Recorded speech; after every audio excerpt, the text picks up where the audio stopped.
This episode is sponsored by Off the Beaten Path. Use code FEY10, that's FEY10, at checkout to get 10% off all of your music commissions. Thank you so much, Off the Beaten Path. Now please enjoy the episode. Hello, everyone, and welcome to Fayfinders, a Dungeons & Dragons podcast navigating listeners into the vague and supernatural. My name is Sam, and I will be your Dungeon Master for Campaign Elements, and playing with me today is the captivating Caitlin. Pip Pip. The amazing Amancio. Oh, cheerio. And the jubilant Jupiter. Well, hello. Now let us try to restore the elements.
Last episode, we met our party in the town of Philovin that had been frozen over after the element spirit of Earth abandoned the world 500 years ago. During the anniversary ceremony, the Earth began to shake into a massive quake that opened up a cave by the town center that revealed a tunnel leading to an old acolyte chamber. The party discovered that there was once a great mountain on which the Great Earth Temple stood, and so the party went to investigate the site of the vanished mountain. They ventured out into the treacherous open tundra. After calling out to the wind, Luna, Anu, and Benny were able to find the crater left by the absent mountain temple. After breaking through the iced-over entrance, they started their descent into the darkness. We open with Luna, Benny, and Anu making their trek into the deep cavern. The drop is steep and precarious. One misstep could have you tumbling down to the rough, compact earth miles below. The terrain is a combination of sharp granite stalagmites and frosted over dirt. Unlike the cavern that opened back in the town, the deeper you go into this tunnel, the colder it gets. The walls are illuminated slightly by the dancing lights that Benny has produced. Though you have been walking for what seems like hours, there is no end in sight. Using her dancing lights, Benny is going to kind of investigate the area and see if there's any markings in this cavern or anything of that sort. Yeah, for sure. You can roll an investigation. All right. Oh, not great. 7. As far as you can tell, the entire tunnel is just simply like frosted over, compacted earth, and there are very sharp stalagmites and stalactites just kind of like scattered about, and it looks like they are quite dangerous, and to touch one would potentially prick your finger. You know, I was under the impression that the deeper into the earth you went, the warmer it would get, considering the core of the thing. There's something odd about this cavern, aside from the fact that it is, well, you know. Yeah, I would have thought it would have warmed up at least a little bit. And yet, it feels like it's just getting colder. And we've been walking for hours. Does feel colder. And you're right. Hours. And as you guys keep continuing through this tunneled walkway, you can start to see that the temperature is dropping even further by evidence of, you can see your own breath kind of floating in the air as you're breathing out. You know, with all this cold, we might be liable to freeze in here if we don't find what we're looking for soon. I would hate to say that we should turn back, but better to come prepared than to not come back. If we want to stop for a little bit, I have some tinder. We could start a fire. Might not be a bad idea. Okay, let's do that. So Benny, drops her bag, pulls it open, pulls out her little tinder box and her flint and steel, and she begins to strike just a small fire in the cavern. Yeah, so, did you bring anything to, like, burn? What does she have? Like, would you have, like, paper or something? I know that she would have parchment. Let's see what else she has. I have a herbalism kit, so there's probably some herbs in there that we could burn. I have a spell that might work. Seeing Benny like digging through her bag trying to find something to burn, I just lean over. Benny, I can cast something if that might be a little bit easier. Maybe. I just realized all I brought was some parchment, and we might wind up needing that. Yeah, that's true. I'll take care of it for you. And then I will cast about 5 feet away from us a flaming spear. That'll do it. Yeah.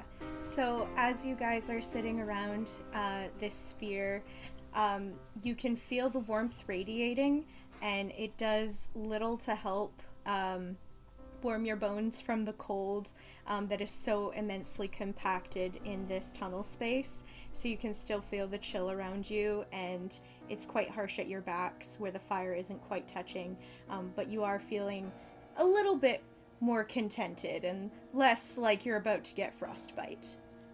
All right, so maybe we need a new plan of action. Wandering directly into this cave. I mean, it could go for miles. It could go colder and colder, and we could freeze to death if we run out of spells or the like. Do we think we should keep pressing forward, or? I think at this point that might be the only option we have. And this is the only clue we have to go on. Yeah, and I suppose we have been walking for quite a while. It would be, just as dangerous to turn back now. Well, I onwards and downwards, I suppose. Yeah, onwards and downwards. So you guys are continuing to walk what seems like an endless tunnel.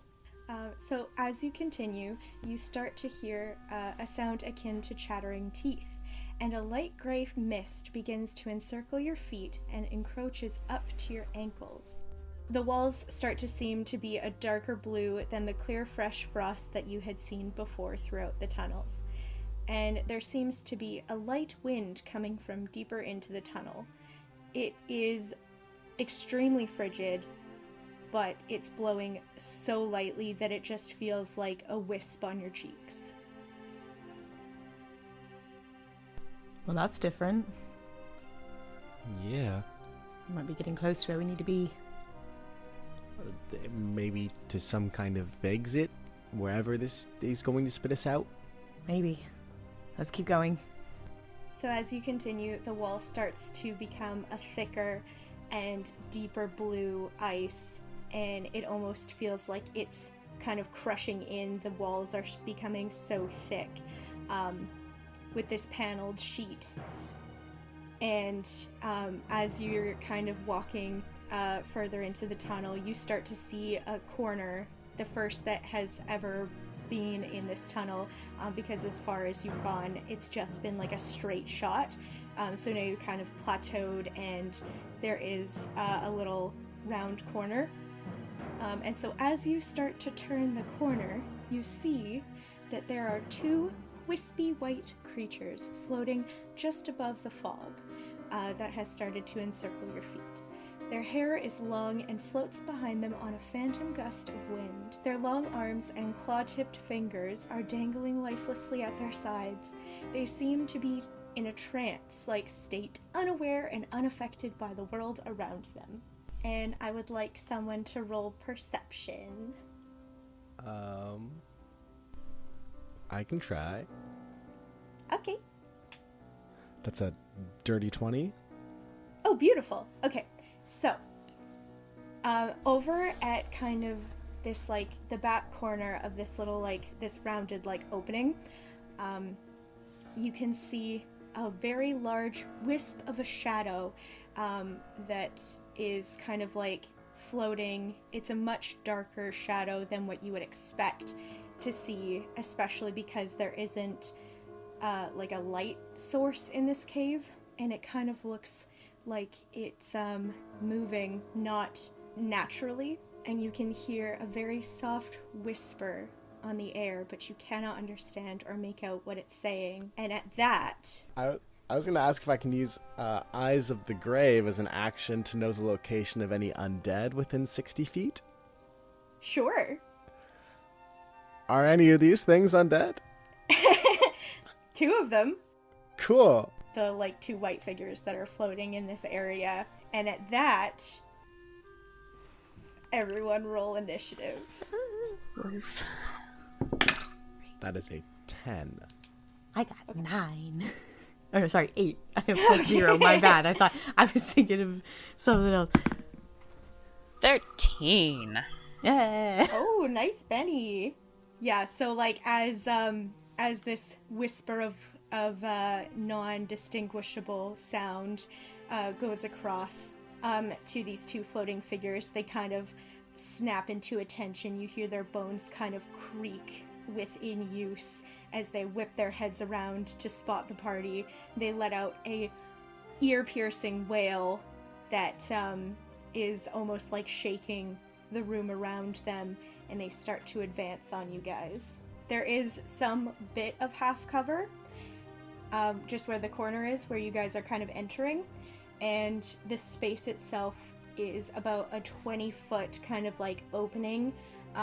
It's almost like a circular, kind of like a half moon curve, so there is like a little bit of an open space, and then you can see kind of the rest of the hallway tunnel that would be the exit or to the direction of your next path.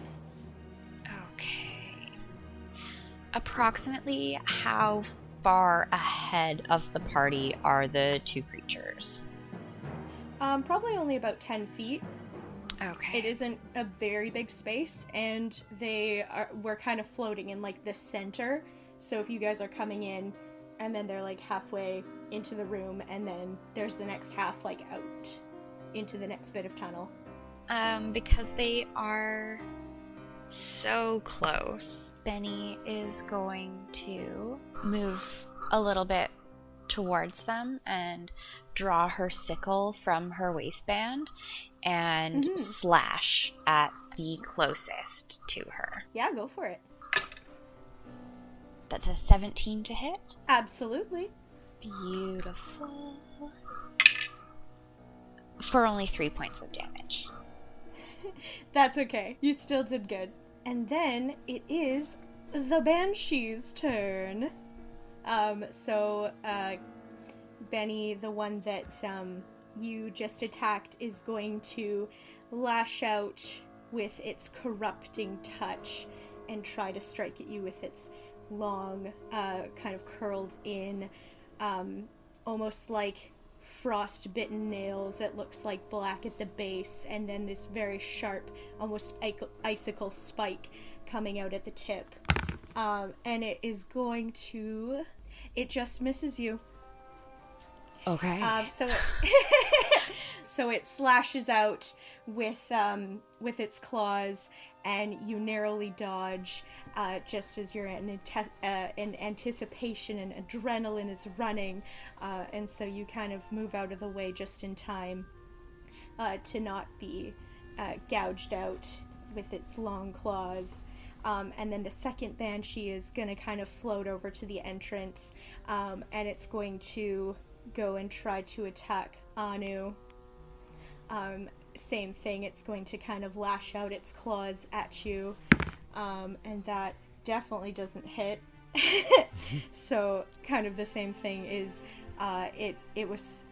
it's almost as if its limbs are so stiff with disuse that it lashes out, but it doesn't quite make its way all the way to scratching you.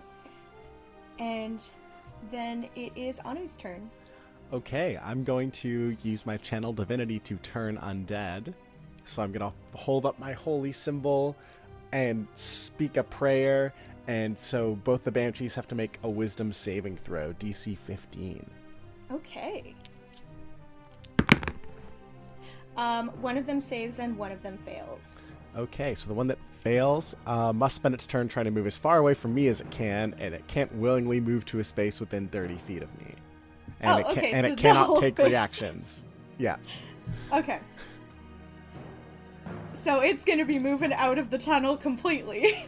Yeah, so I then start walking towards both the banshees, and I'm trying to kind of approach the figure towards the end of the space. I guess I'm trying to get to the center of the space.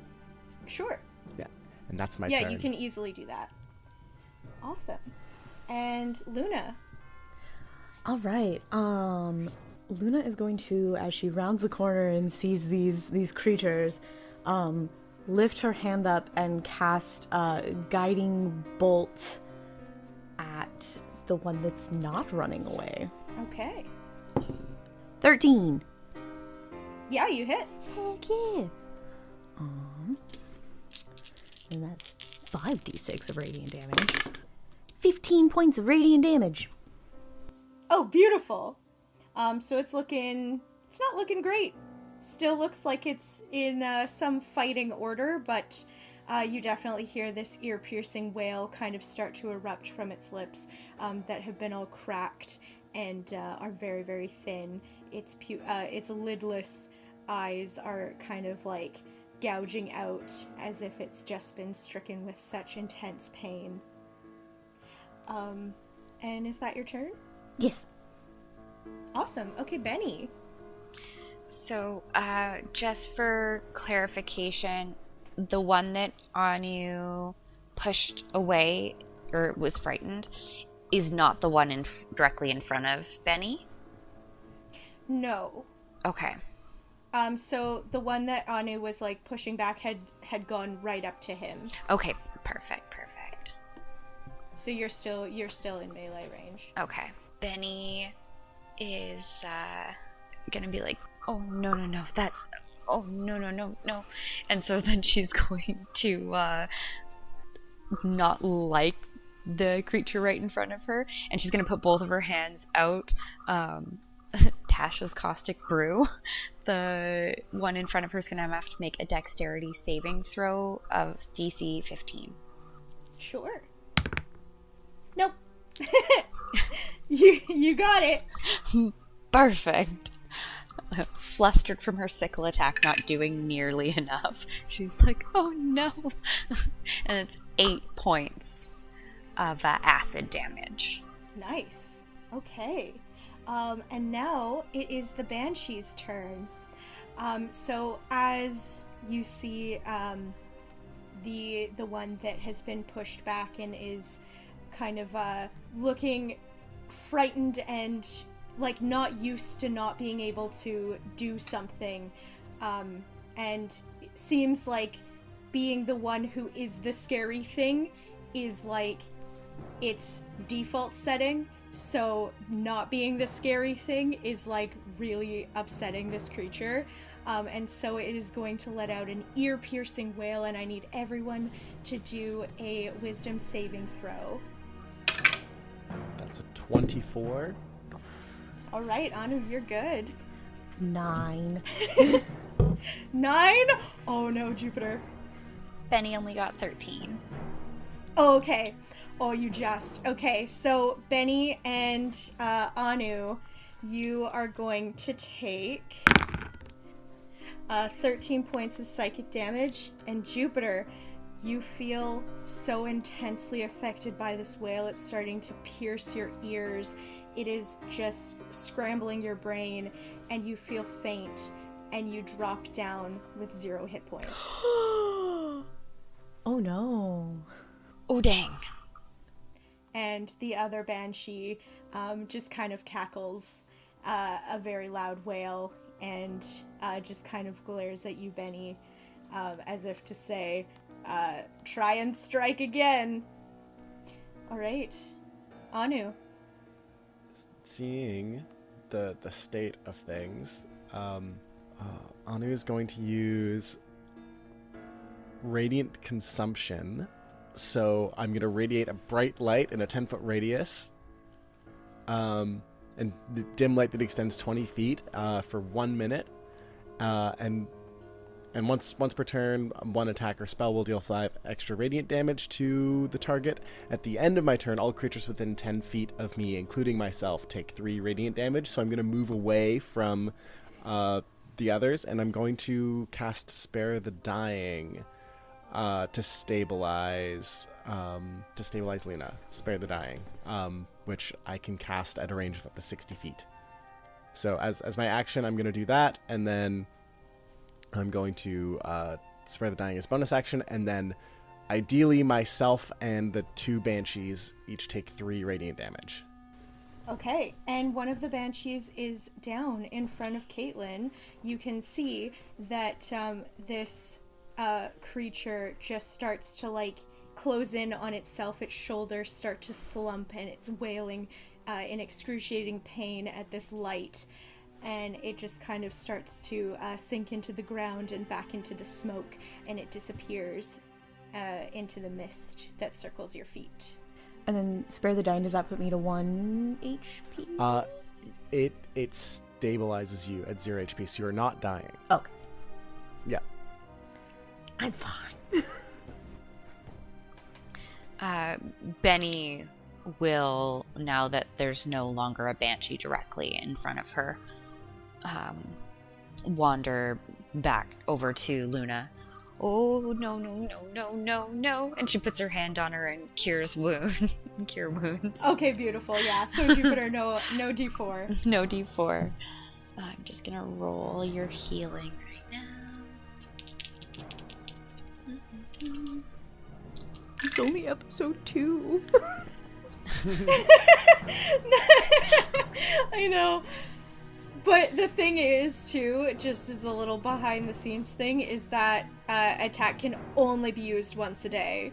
So if you hadn't gotten less than 13 was the DC. So that was the one and done.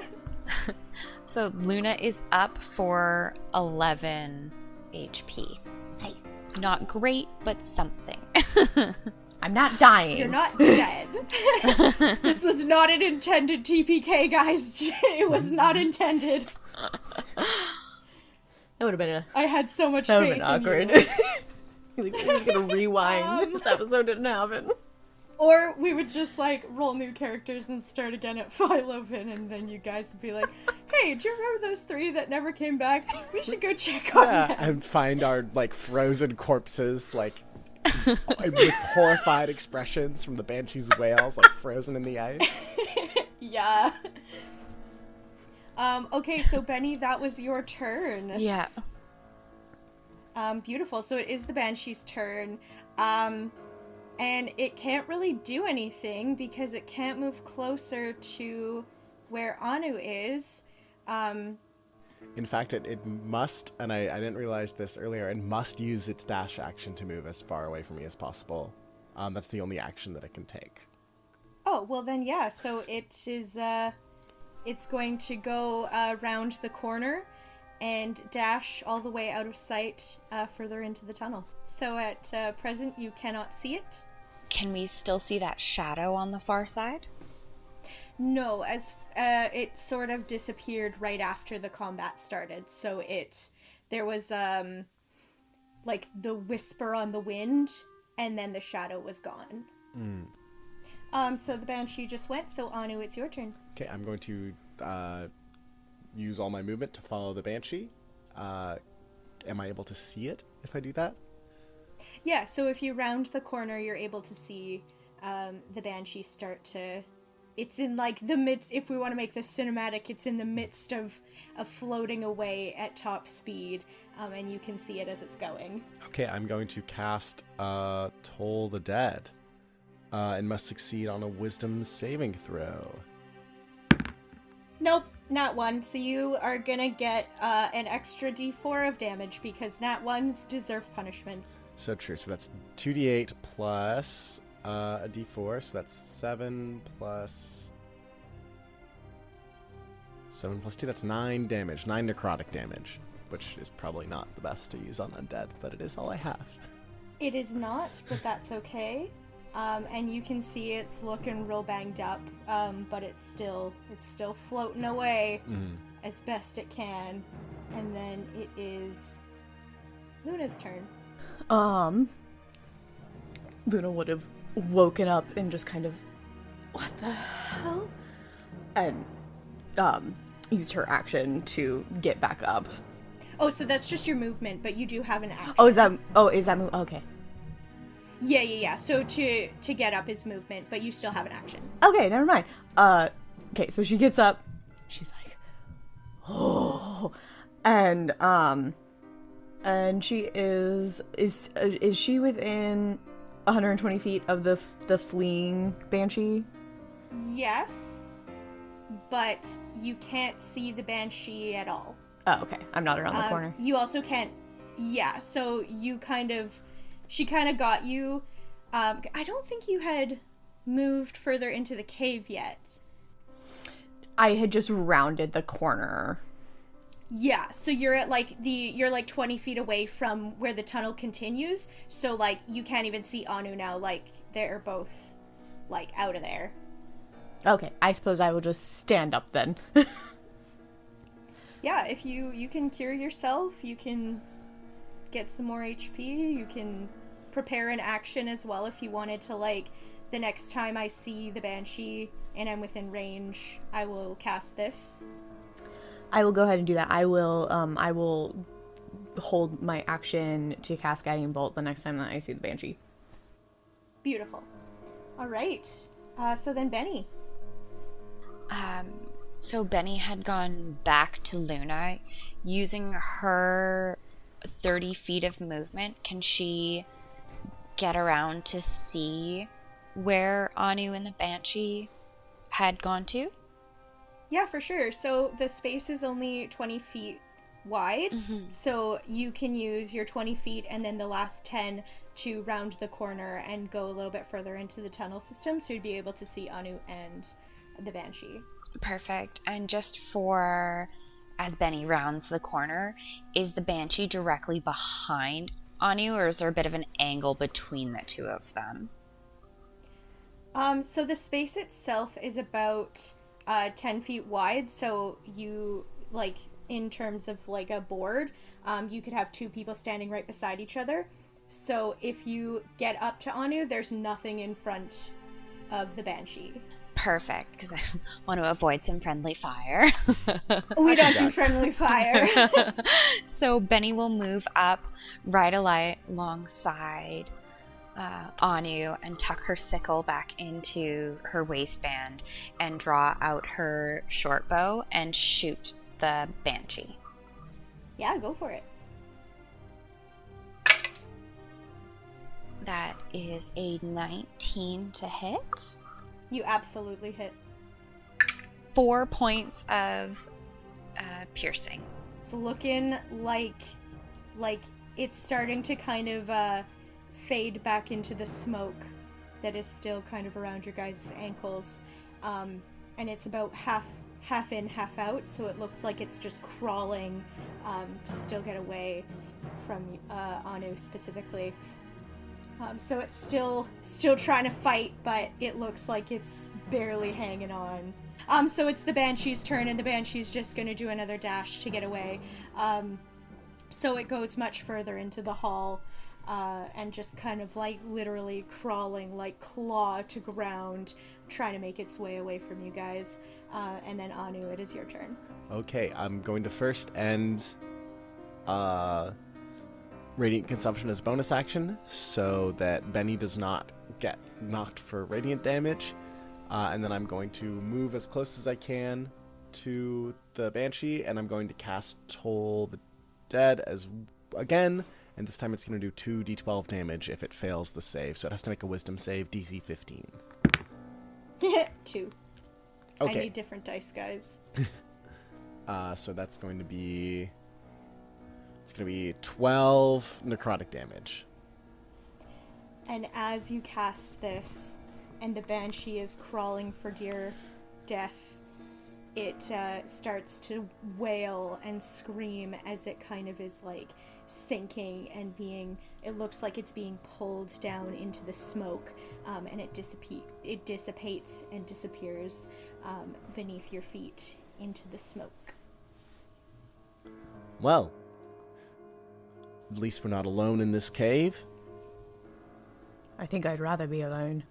There was something else, though, some sort of figure. It had a whisper, this eerie sound that filled the cavern, and, well, I mean, I was already shivering, but hearing that certainly didn't help. I guess it could only have gone further in. Well, and that's the only way for us to go. How are you feeling, though, Luna? Luna kind of, like, rubs her head a little bit, like, I'm okay. It was just... I'd rather not hear another scream like that ever again. Yeah, and any amount of time would be too soon. Should we try to make camp? I know we just had a fire going back there, but it might be good now to try again. Well, the thing that you saw, do you think it's safe to rest unless we check it out? I mean, if we just want to take a quick little, an hour or so to eat some of our packed rations and try to warm up and heal up as best we can before we move on. We don't have to sleep or anything. I don't know if I could sleep in here, but I'm just speaking for myself here. No, that does sound good. I could definitely use a little sit down. DM, are we able to take a short rest?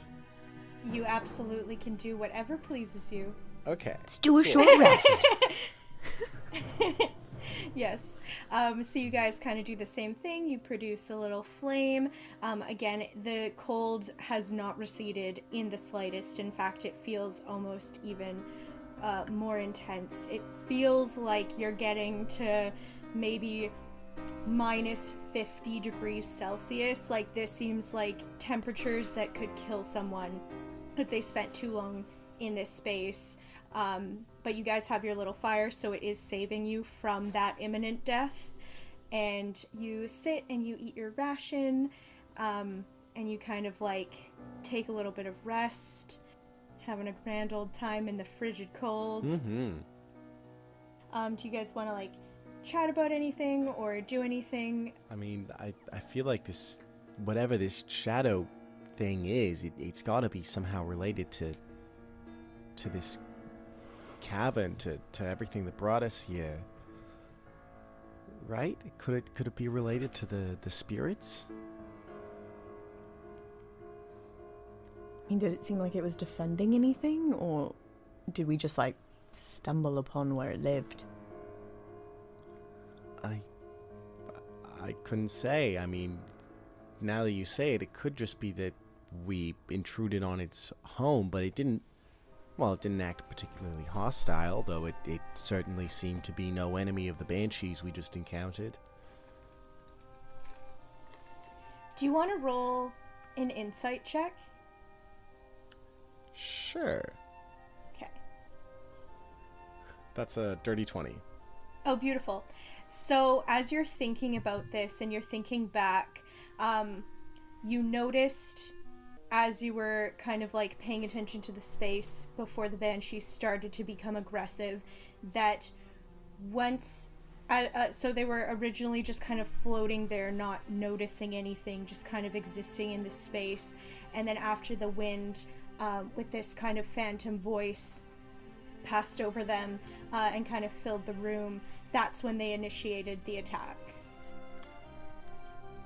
It seemed like whatever that was, it set the banshees upon us, like sicking its dogs in a hunt, or maybe more of a watchdog, maybe defending its home, like you said. I guess we'll only know for sure if we press on and figure out what this thing is. Like we said before, it's too late to go back, so the only way is forward, and that's where this creature is. Precisely. So you guys finish up your short rest, kind of collect all your stuff, put your rations back in your bags. Are you gonna... Is this fire able to move with you? Is this one of those ones? Depends on how I cast it. Okay. But I just cast it on the ground, so it just stays there. Oh, okay. So you turn off your fire, and you're going to start making your way, continuing down the long, perilous hallway as the ice starts to kind of enclose and starts to get thicker on the walls as you continue down this tunnel. And as you're walking, you start to see that there is a bunch of ice shards kind of start to protrude through the walls just on the left-hand side. And you see that there's about 8 kind of almost marking a door frame.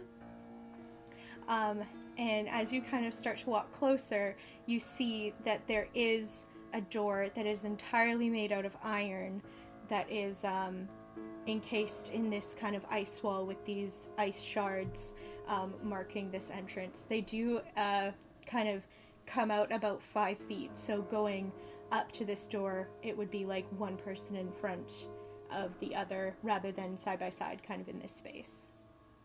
I mean, I can go first. I mean, if there's more undead up ahead, I can try to repulse them again, try to send them back to whence they came. Oh, all right, here goes nothing, I suppose. So, like, you can see that there's, like, a door that's behind, like, a sheet of ice, and that's, like, marked and kind of outlined by these, like, ice shards that are protruding. So there's not really a way to, like, grab the handle sort of thing. Like, it's, like, a door that's made entirely out of iron that's, like, sheeted over with ice. Could I try to bash the ice with my mace? You can try to touch the ice. Okay, I swing my mace at the ice.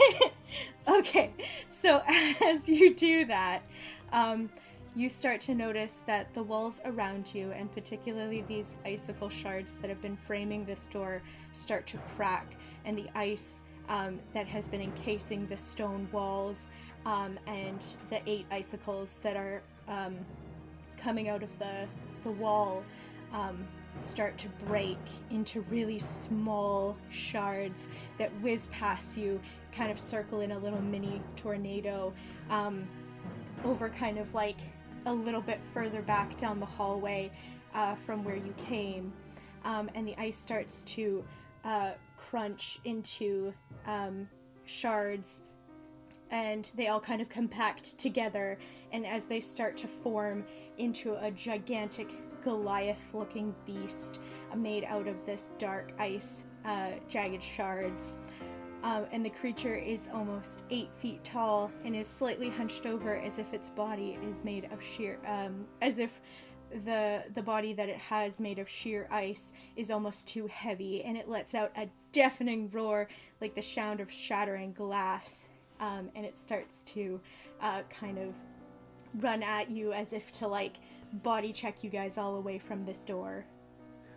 And we're gonna do a second round of combat with this ice beast. It's okay. It's not like I just basically died. And we can just keep the order if you want, and then I'll just add the Ice Beast to go last. So we'll do Benny, Anu, Luna, Ice Beast. Okay. Sound fair? Yeah. Okay. So Benny, get first crack at this icy monster. Seeing this ice monster form together, Benny's eyes look the size of saucers. She's just completely taken back, and she like fumbles at her waistband trying to decide what she's gonna grab, and she's like, oh, forget that, and throws her hands out in front of her, flaming sphere at the ice monster. It's gonna be a dexterity save on behalf of the creature, the DC of 15. Nope, you got it. All right.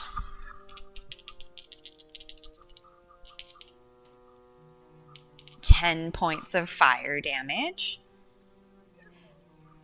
And it takes up 5 feet of space in the hallway from us. And it's a concentration spell, so Benny is just going to hold that fire up. And you can see that this has done a lot of damage to this creature. You can start to see the shards of ice start to kind of melt quite quickly from its compact. It's compacted to create this body, and it's almost dripping into this like steaming mess as it's trying to charge at you guys. And then Anu. Okay, I'm going to cast Bane on this ice golem creature. So I takes a drop of blood, so I sort of draw a little knife and I make a little slash on my palm and I cast Bane, and it has to make a charisma saving throw. Okay. No. All right. It must subtract a d4 from any of its attack rolls or saving throws for the next minute, or as long as I have concentration. Beautiful. All right. And then Luna. Luna is going to move to where she is between Benny and Anu and the creature, and then, without not holding her staff at this point, and she's just going to kind of bring her hands together and like clap them really hard in front of her and cast Thunder Wave at 3rd level. So the creature would need to make a Constitution saving throw. Oh, finally, it saves. Wait, what did Bane do to it? Yeah, did you subtract a d4 from its saving throw? I did not. Let's do that. Oh, never mind. Nope. Ha ha ha ha! There we go. I literally got a 4 on the D4. As you should. I mean, There you we rolled go. high. Yeah. I did roll high. You know what? You're right. I'll take that. Okay, It worked. so that is gonna be 4d8 thunder damage. Right, that's my d8. Oh gosh. Oh boy.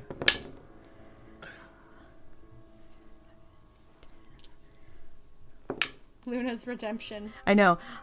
So it's gonna take 12 thunder damage, and it's gonna get pushed 10 feet away from me. And then additionally, unsecured objects in that area are also pushed 10 feet. I don't know if there's anything, but just in case. Like, would that work against Flaming Sphere? DM? Is the Flaming Sphere also going to be pushed back into the beast? You know what? It's not really gonna matter.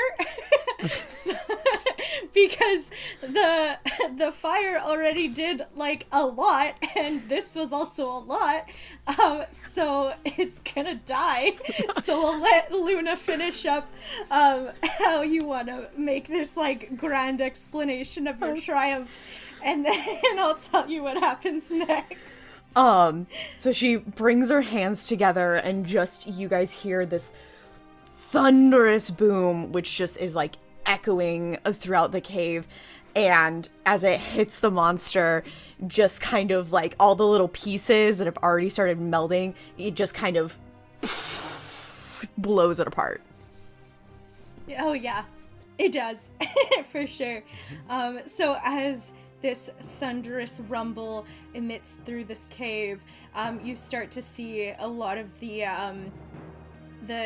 kind of discarded ice shards blown back and like shattering again into smaller pieces. And this creature is just blasted back into the furthest part of the wall and just cracks and almost shatters like an explosion, like a bullet hitting a vase, and it just falls to the floor and is gone. The remnants is just small puddles from where the ice had started to melt and tiny bits of ice chips. Well, that was a minor nuisance.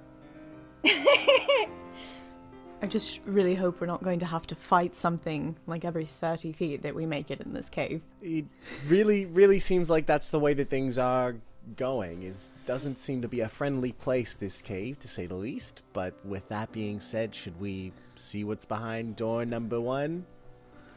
Yeah, so as you have defeated this ice creature and the shards that were traced sort of around the door have cracked, and what is left is just the iron door. It's a little bit shorter. It's you'll probably have to duck through it. It is only about a 4 feet 8 inch door, so it is something quite small. What is this, a door for halflings? And you see that there is another door handle that's just like the circle that you would pull open. The door is entirely made out of iron and is very cold to the touch. All right, I guess we swing it open. Yeah? Yeah. Just open the door? Yeah. Okay. Beautiful. So you open the door and you walk into this space after crouching and kind of filing through, and you see that it is a 10-foot square room that you have entered, and it is an entirely beautiful ice garden. There are trees and flowers all over the floor.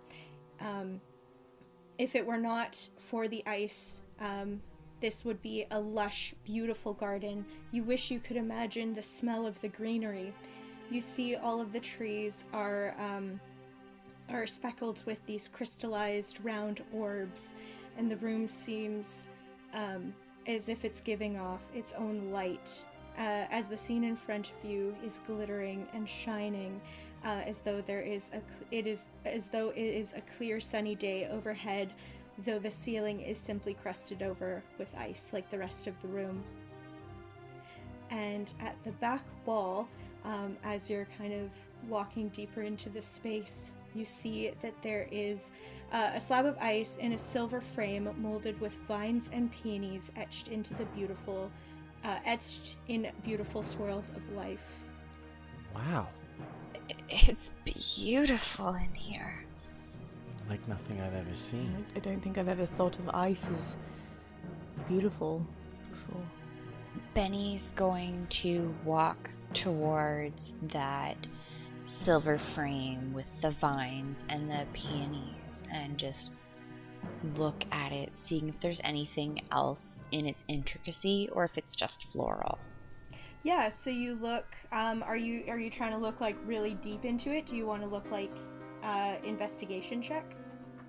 Yes, please. Yeah, for sure. 14. Yeah, so as you're kind of looking around this this beautifully intricate frame, and your eyes kind of trace from like bottom left all the way up and then around to the bottom right, and you see at the very, very top there is the symbol for Earth that you know from the books that you've read is etched in this silver frame at the very top, kind of surrounded by a bunch of other vines.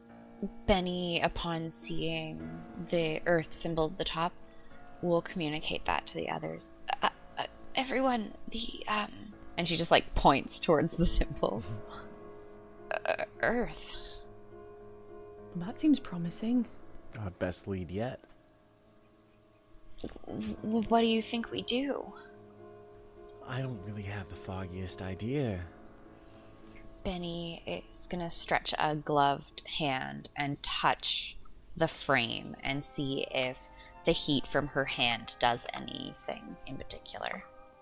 Yeah, so you touch the frame and you notice that it's neither warm nor cold. It seems kind of like it's like non-temperature.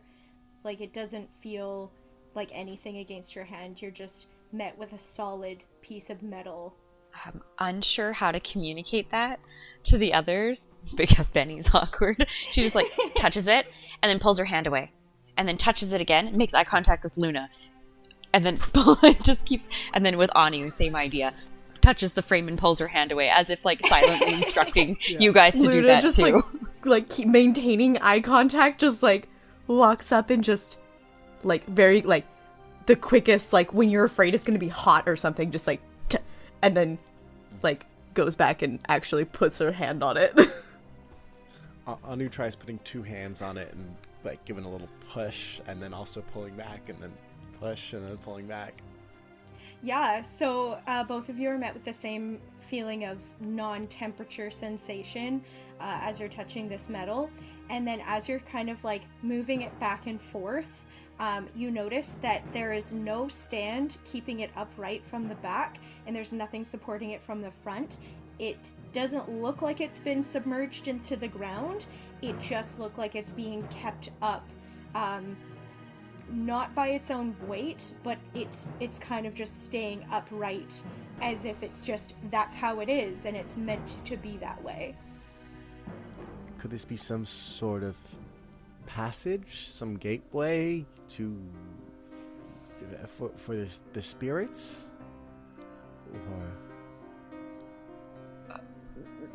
Maybe for the temple itself. it could be. In which case, how do we open it? How do we get through? Luna's gonna like look around and see if it looks like there's like any handles, anything that will like indicate there's any sort of like door aspect to it. Yeah, so you can just see that the silver frame is just like a rectangular crafted frame, and it's just like encased, or well, no, it's like just framed around this like slab of ice. It kind of looks like a mirror, just with how clear and like it looks like a mirror as you're kind of like inspecting it further. It's like reflecting back the ice garden that you see behind you, and there's no like handles or anything, and the back of this mirror is completely covered in silver as well, so it's just the front that is exposed ice. Now we were touching the frame. Did none of us touch the actual ice in the center? None of you touched the ice. I'm gonna touch the ice. Okay, so as you are touching the ice and you're looking deeper within this mirror reflecting back at you, you see behind you that there is a green glowing orb of light that's just floating directly in the center. Like I see that in the reflection? Yes. I'm gonna turn around and look for the light. Nothing's there. Oh. Look in the mirror and look kind of behind you. Can we see this? Oh yeah, absolutely. Okay, So as you're okay. looking, you can see it's almost like it's an orb of light, but its movement sort of like ripples. So as it moves up and down, it's like a green ripple kind of effect of light kind of bobbing up and down. Can I walk like back up and check the mirror and try to walk to where it is in the space? Yeah, Yeah. So I'm going to stand where the orb is supposed to be. for sure. So as you're standing where the orb is supposed to be, you can't see its reflection anymore in the mirror. So you walk all the way back until you're standing right where it is, and you can see kind of like this green glow reflected in the mirror, kind of like passing in and out of your person. But other than just like seeing that there, it doesn't like affect you physically. Hello, orb. Does it do anything in the mirror? No, it's still just bobbing up and down. Can I bob up and down? Yeah, you can. Okay. So you bob up and down in time with this green glowing orb, and it almost looks as though you're dancing with it a little bit. And it starts to kind of do it a little bit faster and a little bit more, as if recognizing that you're copying its movements. But again, like nothing physically happens. Well, neat trick. Benny, trying to figure out if this is like a puzzle of some sort, starts digging through her bag, and she takes out a little vial from her alchemist supply, and it's a tiny bit of soil. And she takes a pinch of the soil, and she looks at the mirror, and she just like throws it at it. Nice. To see what happens when the earth touches the mirror. For sure. So, love the idea. You throw this little bit of dirt at the mirror, and you see on the floor right in front of the mirror that as it kind of falls down to where this beautiful little patch of greenery and flowers is, that where the soil touches, the flowers start to kind of melt a little bit and start to kind of show their bloom. They're still frosted over with ice, but you start to see little bits of pink and little bits of violet and lots of green grass kind of start to poke through. Penny looks at like the small, maybe like 3-ounce vial of soil she has with her, and she's like, oh, we will need a lot more of this, I think. And she starts like sprinkling more of it from her little vial. So as you sprinkle the earth, it just kind of erupts a little bit more in this greenery. So you start to see like a full patch of grass kind of coming up from under the dirt. You see a fully bloomed, beautiful violet flower, and you see another one that's close to it, a little peony, and just these colors that you've never seen before in your lives are so vibrant and stark against the icy ground that is around you. And these are all on the other side of the mirror, correct? These are on the side that you guys are on. Oh, okay, wow, yeah. Yeah. So it is reflected in the mirror, but it is, like, not happening, like, behind the mirror. Could it be that whatever this, and I kind of Honor gestures around himself at the green orb, whatever this is a spirit that's trapped in there somehow? And it only has its power in this room? In this chamber? Maybe it got frozen when everything else did. Well, if the freezing is the problem, maybe we need to de-ice the mirror? Or do we have to de-ice the whole room? Do you have any more of that dirt, Benny? She holds up and she's got like maybe like an ounce left at the bottom. I have this. I can only bring so much with me. I mean, I have fire, but I don't think that's really going to thaw it out the way we want it to thaw out. Benny is trying to think about how to like spread the dirt farther, and she's like, I've got an idea. And she gets on her hands and knees, and then she uses thaumaturgy to like gently like tremor the ground. So she's like shaking, trying to like spread the dirt out from her. So she's like on her hands and knees, like, move!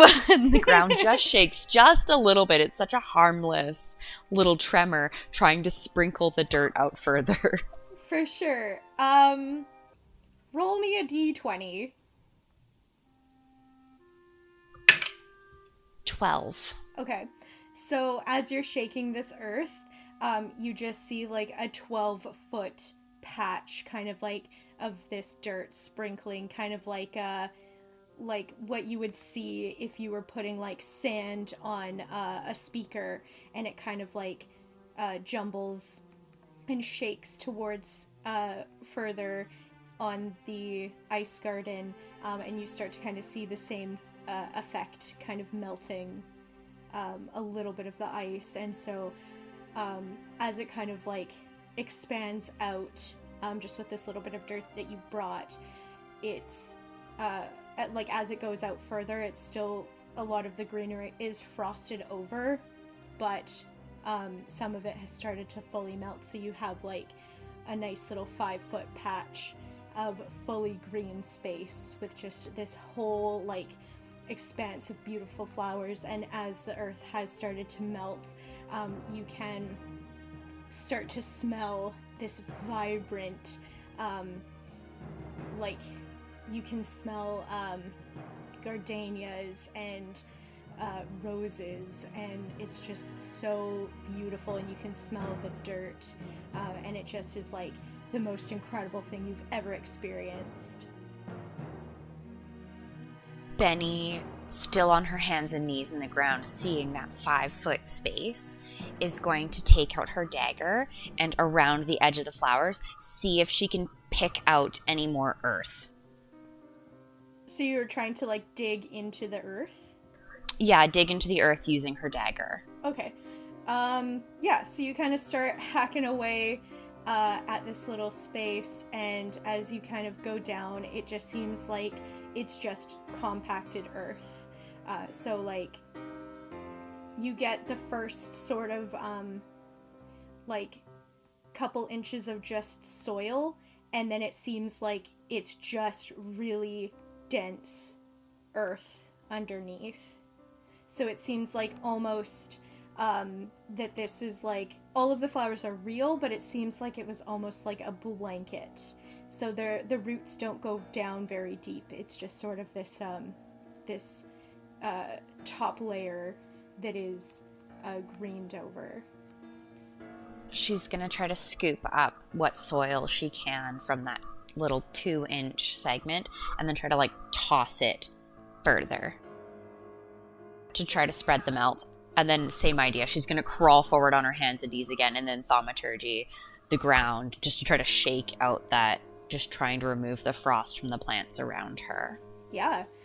So you do this, and you just kind of keep doing it, and as you are, the frost recedes from the ground, and we'll say that you get the whole 20-foot space to be completely defrosted, and you can start to see like the red coming out of this crystallized fruit hanging from the trees, and yeah, the whole room is just incredibly fragrant with all of this floral, and yeah, it's just completely green, and it feels like paradise. The room isn't so cold anymore, so it just like feels like a mild like -2 kind of like just going from winter to spring kind of day. The ceiling still seems like it's emitting a nice sunny, really end of winter kind of day. We have to figure out how to do this across. We have to bring this back to Philoven. We can't. Whatever power this room holds, we have to set it free. And I think it has something to do with this ore thing. I'm gonna hang on, and I root through my belt, and I pull out like a single candle, and I light it, and I try to hold it up to the iced over surface in the fray, but I see if I can get a little bit of melting going on. For sure. So it doesn't really seem like fire is gonna do the trick here. Like where you're headed is kind of like that feels right, but it's not necessarily gonna be fire that works to melt this. I suppose only dirt will do, and I just don't have that much.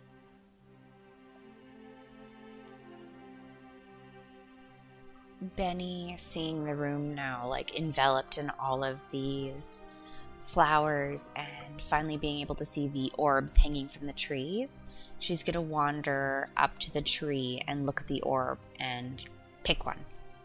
Yeah, you take it. It pops off.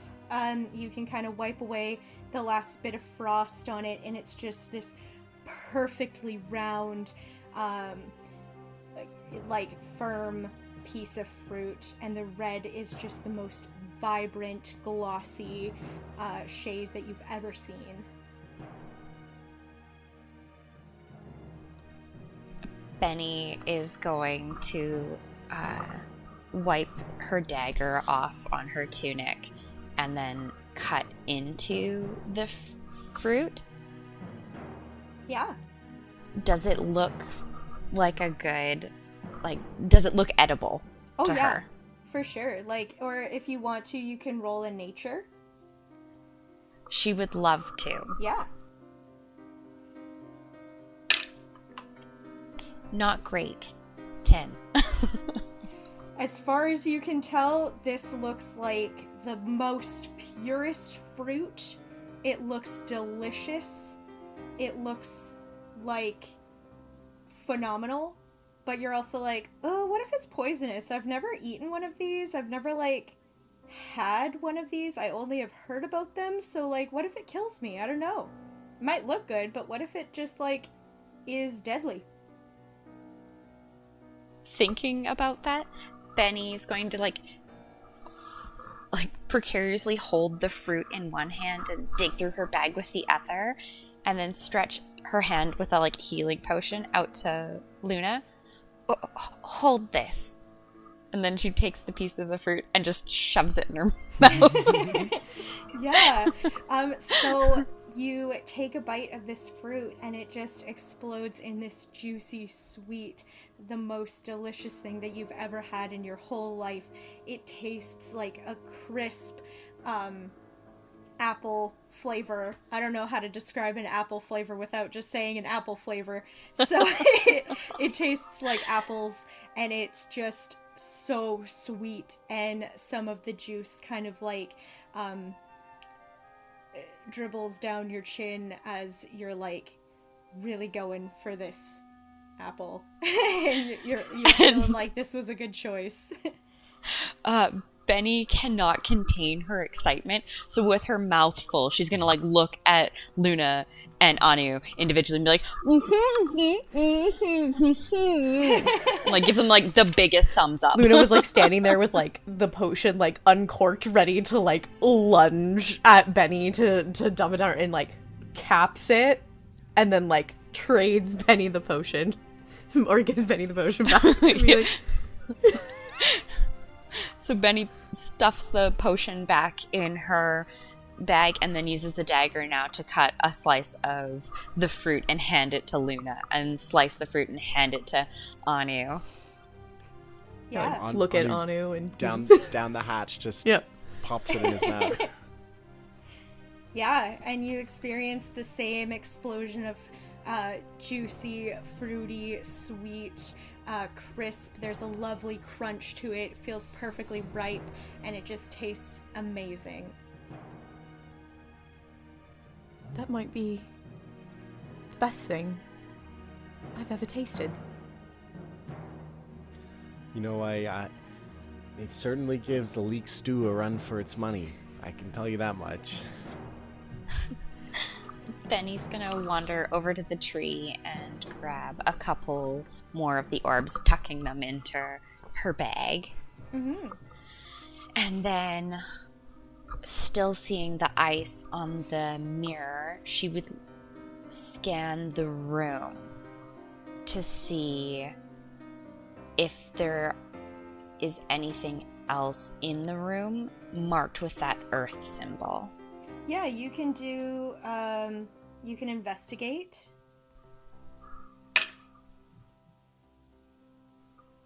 12. Yeah, so you look around the room and you can't see anything else with that symbol. So you're like inspecting the trees, looking on the trunks. You look over at like the kind of wherever there aren't like a huge clump of flowers, if there's any like symbols in the dirt or symbols in the grass. You walk around the perimeter and kind of on the walls if you can see anything, and you just don't see any other symbols. So that there's nothing else marked with earth in here. Did we try putting dirt on It's it? got to be the frame. Sorry? We were putting you were throwing dirt on the ground, but did anybody try putting dirt on the mirror already? Yeah. I threw dirt at it. And that's how it ended up on the ground. Here, you know, if the fire's not working, I can always try this. And I pull up my mace and I try to whack the ice on the mirror. Please do. Roll for damage. Roll for damage? Okay. Yep. That's going to be 5 damage. Beautiful. There's a huge crack in this mirror, and it looks like it's almost gone all the way through. I spring the mace back again. Yeah. Wait.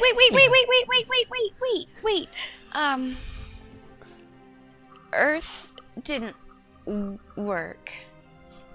And fire didn't work. Benny pulls out her canteen and just splooshes a little bit of water onto the mirror and sees what that does. For sure. So it, you splash a little bit of water, and the droplets kind of shimmy down over this new spider web crack that has been hit into the center of the mirror, and it just kind of rolls down onto the ground. Well, unless someone has, eaten some beans recently, I'm gonna take another swing. You could try to blow on it. I wind back and I swing again, and this time it is another 5 damage. Perfect. Okay, so as you shatter the mirror, the ice shards kind of crack and float around you in this like light breeze. The mirror starts to crumble all the way down, and you are swept into a new scene. You are all transported into a dark room with no distinguishing details, and you see that in the center of the room there is a pit, and there is a dark, smoky figure coming out of this pit in the center of the floor. The world changes again, and you are brought into sort of like a floating above the earth, quite high in the air, and you see that there is the figure kind of like wisping through the world, and you see that there is black sludge trailing behind the gray smoky figure heading towards another mountain that is in the center of a large bustling city of great stone buildings that is encircled by a vast lush forest, and this creature is leaching its poisonous toxin in its wake. And the vision fades again, and you are brought back into this newly revived ice garden that is now lush and beautiful as the forest that you saw in this vision. So you're back into this room with the shattered mirror, and as you turn around, you see the green orb floating towards the door, and it's sort of like quickly rushing its way back out through this 4'8" door around the corner, kind of where you came from. Well, I like the look of that. Should we follow? We should follow. Yeah, but let's follow. And we all take run. off Yeah. running after the green orb. Yeah. So you run after this green orb and you sort of duck under this door, almost like sliding under to try and keep pace as this green orb is whizzing past this tunnel. So you make your way back out of the cavern, and it feels like so much faster than when you were heading down. So you come out of the exit, and as you're kind of walking a little bit away, trying to follow this green orb, you can hear and feel that the earth begins to rumble again, as though there is another earthquake.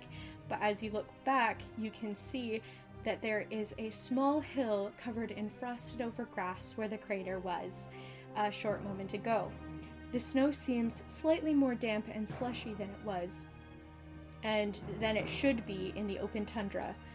Though it is such a small difference, you're sort of leaving that area with a newly found, you're leaving this area with the newly formed hill, and you almost inaudibly on the air hear a lilting voice on the wind saying, "Thank you, but this is only the beginning."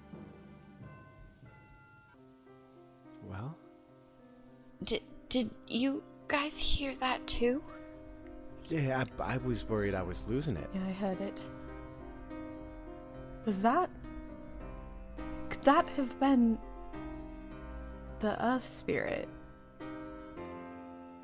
I don't see any other explanation at the moment. Like, the snow, it looks like it's melting.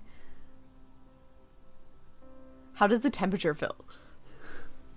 The temperature is still pretty cold. It's definitely still, like, the ice and snow is still very much present, though slightly more slushy than it should be. It's not quite so rough and crusted over on the ground. But it still feels like maybe -10, so a huge difference in the temperature that feels very cold, but the climate in terms of, like, the environment is still, like, entirely iced over. We have to get back to Philovin. We have to tell them what happened. Yeah. We should find out where there's a stone city with a mountain in the middle. That we should, but I don't think any one of the three of us have that knowledge. Oh goodness, no. But maybe back in Philovin, someone will know. Precisely. We'll have to ask around. And, well, if that voice was the Earth Spirit or that orb or whatever it was, it sounds like we still have a lot of work ahead of us. Absolutely. If we could free one spirit, maybe we could free them all. Tall order for a couple of scraps from Philovin, but, you know, if it's our duty to do so, so be it. Let's go home. Yeah, so you guys start making your trek back to your little village. And as you kind of start to make your way and you get closer, the town seems like it's quieter than it normally is. People feel quite solemn still, despite there being like the 2-day gap between the ceremony. It seems like whatever you did over in the tundra hasn't quite made its way over this way, so the snow is still falling in earnest over in the village, and it just, yeah, the energy is very low. People are kind of milling about, going about their business, but it doesn't seem very lively and talkative. Well, where do we start? I can't remember her name. The like leader, the one that we went into the cavern with. What was her name?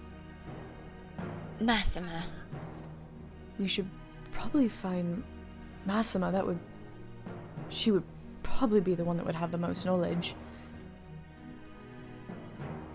Agreed, and she'd probably be the one who knows what to do. Let's go find Massima then. Sounds good.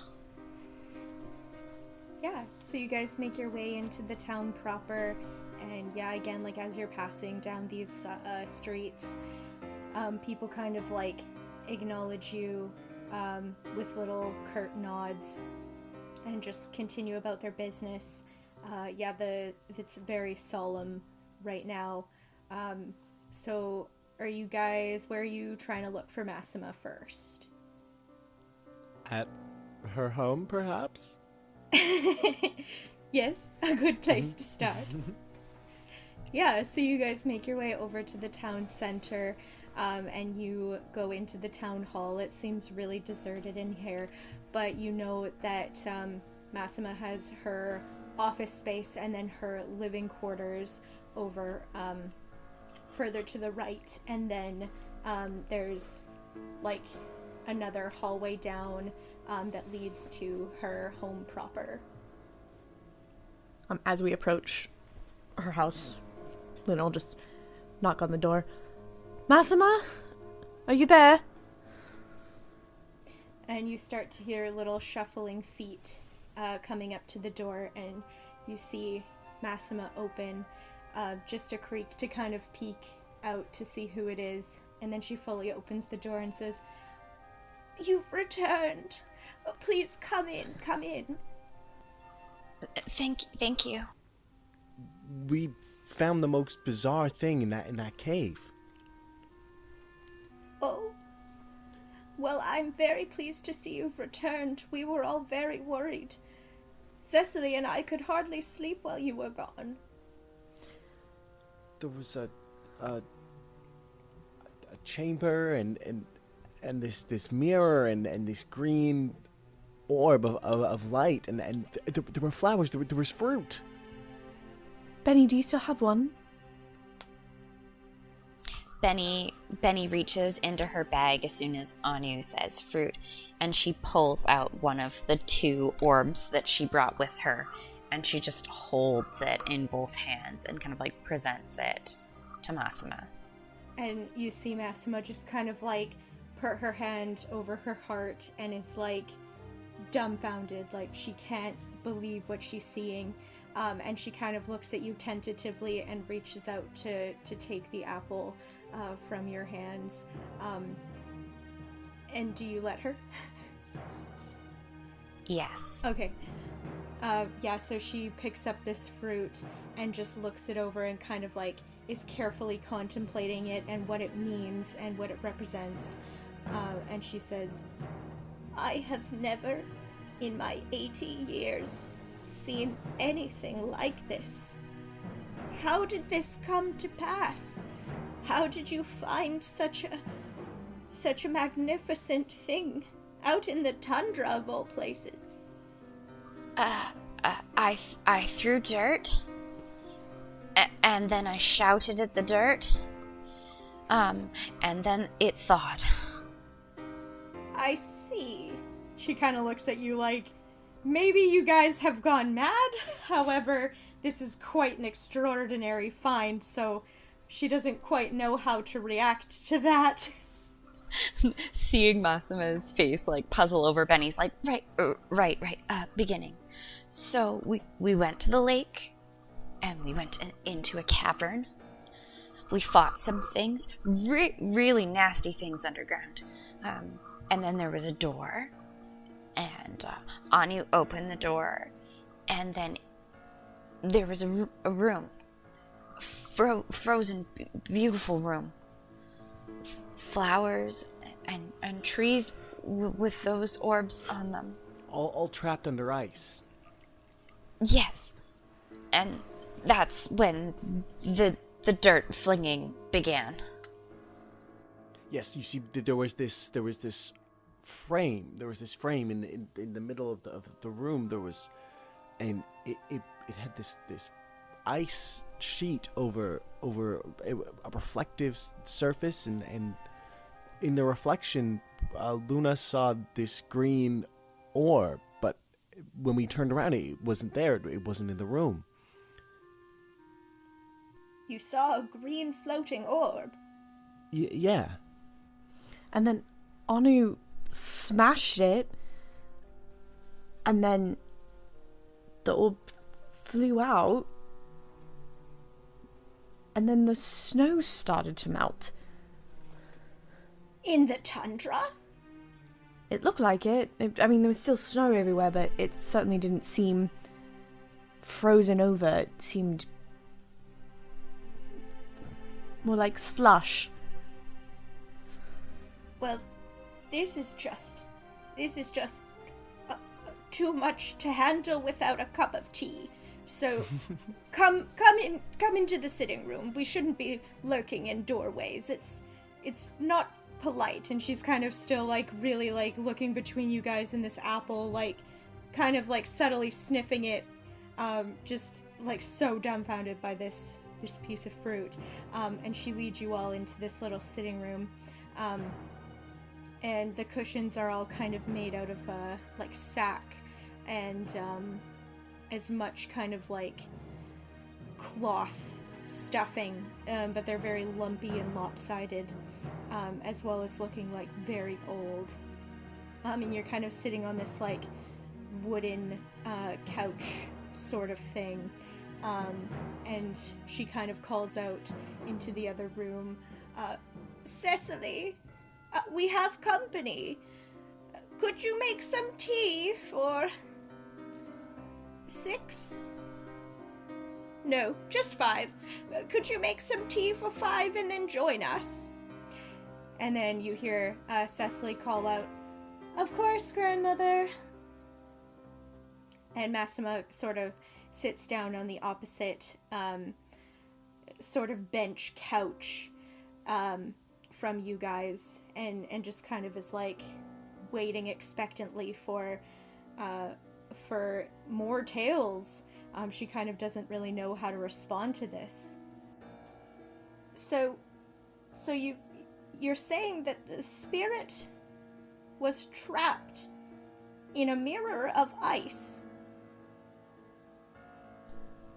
That's what it seemed. Mm-hmm.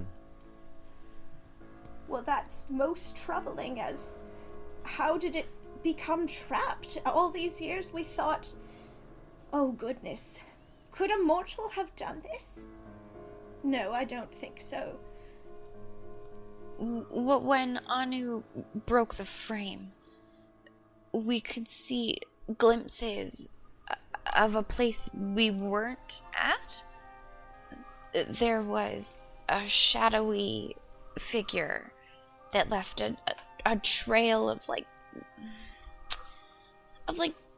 sludge behind it everywhere it went. And there was a stone city with a big mountain in the middle. A large city? Mm-hmm. With the mountain in the middle? Oh dear, we haven't... Oh goodness. You saw the Mountain of Harmony. The mountain of what? The Mountain of Harmony. That was the capital. That you must have seen the center city. There was this before we fought these horrible wailing ice things, that there was this shadowy thing, and there was something that looked like it too, which we saw when the mirror was broken. We saw it crawling out of this pit. Do you know any idea what that could be? Could it have been whatever sealed away the spirit? I don't know. Our whole teachings have been that we were the ones who did something to anger the spirits. This calls into question everything we thought that we knew. So what you're saying is that the spirits didn't abandon us. They were captured and trapped. That would appear to be the case. And we did wonder if the shadow was defending something or guarding something, and after finding that room, I'm more inclined to think that it was guarding something. I think that these last few days is the first time in my life that I haven't had the answers. This is most troubling. Well, evidently it wasn't guarding it very well. It must have just assumed that no one would ever attempt to free these spirits. Well, it would seem that whatever you did to set the Earth Spirit free is going to be very fruitful. Pardon my pun. As she, lifts up the apple. But I don't know what more trouble that might have caused, though I'm very grateful, and our town will be very grateful for the Earth Spirit to return to us finally after all this time. But I fear that perhaps this shadowy figure might be a catalyst for some greater danger that we didn't ever anticipate. When the spirit left the cavern, we heard a voice on the wind that they told us this was only the beginning. I suppose that would make sense. Harmony is what the world belongs in. It's balance. It is peace. It is putting us at ease. That's why the spirit of harmony was at the center of our continent. That's why the center city was named the City of Harmony. Not officially, but was very lovingly referred to as. And if all of the spirits have been locked away, then I would think this wasn't the end, and that all the spirits must be released if they're all trapped, as the Earth Spirit was. So if the Earth Spirit was here, where could the others be? Well, each district has its own mountain, as was ours, and its own spirit that guarded its local section. So, Lilivel would have the fire spirit, and Avriel would have the water spirit, and Smicklin would have the air spirit, and Dovig Castle is where we used to have a kingdom, and that would have been the Spirit of Harmony's dwelling at the top of that temple. The vision showed us this mountain of harmony. Perhaps that's where we should go next. I don't think you'll be able to. That has been entirely encased in a fog. We do have the bridges over the Great River to get to the other districts, but Harmony, that forest is a death trap to all. No one can pierce that fog.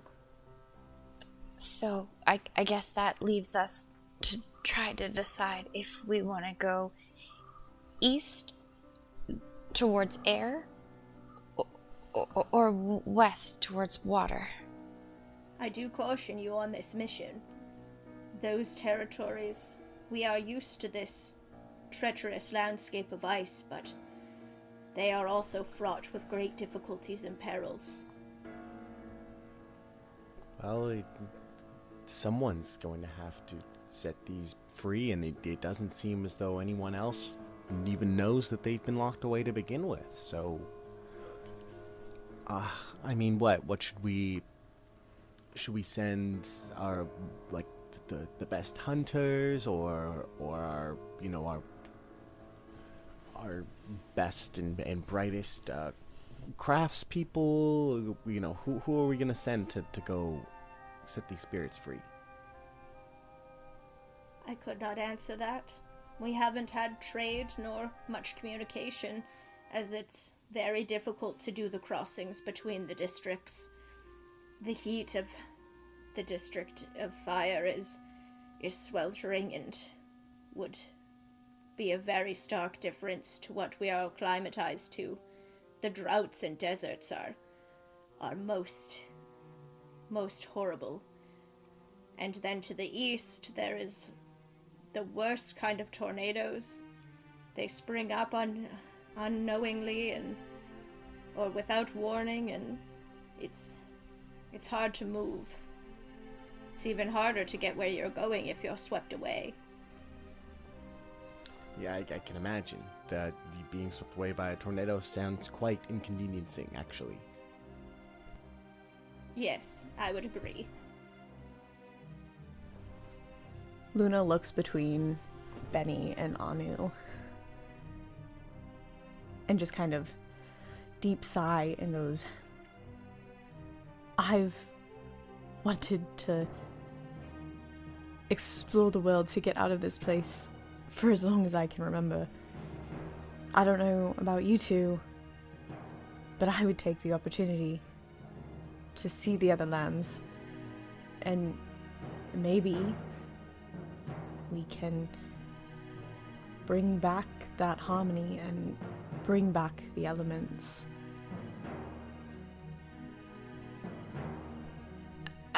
I don't see any way that I could live with myself here, knowing that we could make a difference for everybody. That for generations we were misinformed. I just couldn't live out the rest of my days knowing that we could help others. Well, you young people are very brave, and the world will have you to thank should you be successful. Luna looks over at Anu. What do you say? I guess if we're the only ones who know about it, then I don't want to leave Dorian behind, and there's so much here. Our whole lives are in Philothen.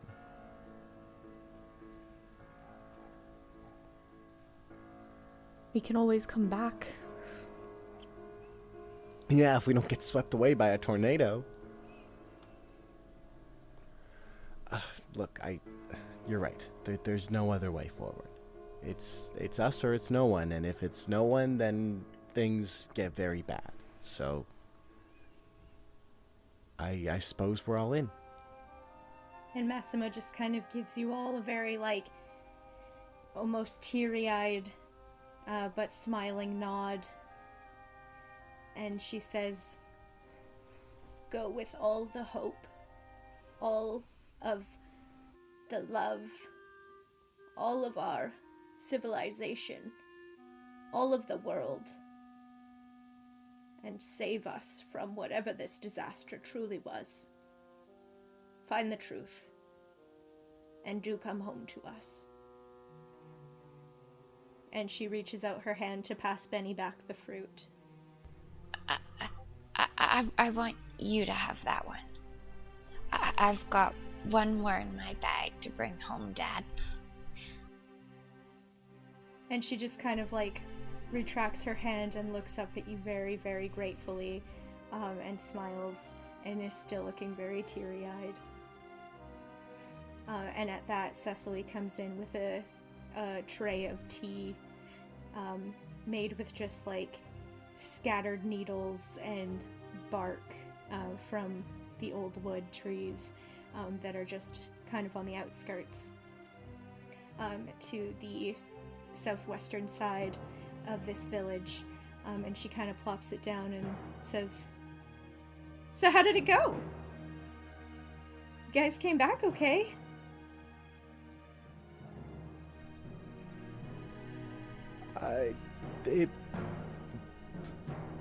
I don't even know where to start.